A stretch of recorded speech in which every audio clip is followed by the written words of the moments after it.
I don't have enough money for Taco Bell, but what I do have pleases me greatly. This is my segment of rule studies and information, and it's filled with cheese. So let's begin. This chart here shows the gaze attacks that creatures have, meeting a whole bunch of creatures in the game that turn players to stone. And this was not given to Dungeon Masters in the first screen, nor was it really mentioned in the first monster manual. So right here, it tells you in percentages of the chance the monster has at meeting the gaze of one of the characters and their chance of having to actually make a saving throw or be turned to stone. It sucks for characters, but that's just part of the game. And usually, if surprised, you'll roll a 10-sided die. If they're completely surprised, in other words, you beat them by, say, 2 segments. Say they rolled a 1 and the monster rolled like a 5 or a 6, something like that, for the surprise part of the game. Right here, 9 and 10, 7 and 10 for maybe just, say, getting a 2 and the monster rolling a 3. Only the players are surprised. And I just want to say, too, some monsters, depending on the amount of eyes, can probably turn to stone more than one character in a round. I always do that at the very beginning.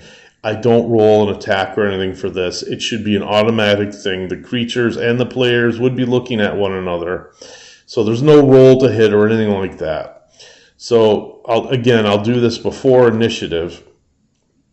If there is initiative on the surprise round, as well, there's no initiative.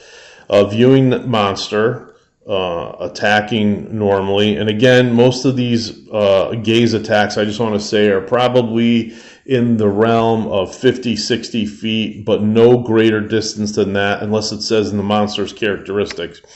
So viewing monster, 5 and 10, attacking normally 3 and 10, and then avoiding gaze. In other words, the players are saying that they're closing their eyes and attacking, which gives them a -4 to hit. It's the equivalent of attacking an invisible creature. Or if that character has blind fighting, you cut the penalty in half. So it would be -2 to hit instead of -4.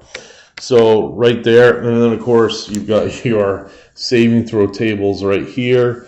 And this is the table you would use, petrification and polymorph. Usually there are no bonuses for this, unless, of course, the character has, say, a ring of protection +1, or maybe a weapon or something like that. That would give them protection. Otherwise, the weapons do not. Armor does not. Okay, so there you go. Another thing I'd like to talk to you about is armor class adjustment according to the weapon being attacked from. And I just want to say that I've never played in a game that ever used this. I've never played in a game that used this. I don't recommend using it. It's just another function of the game that is unnecessary. I know I'm going to make some of you probably angry about this, but I wouldn't use it.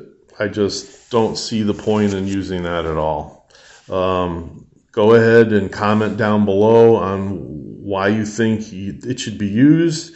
But again, no one I've ever played with has ever used this. That's all I want to say about that. Have a great day.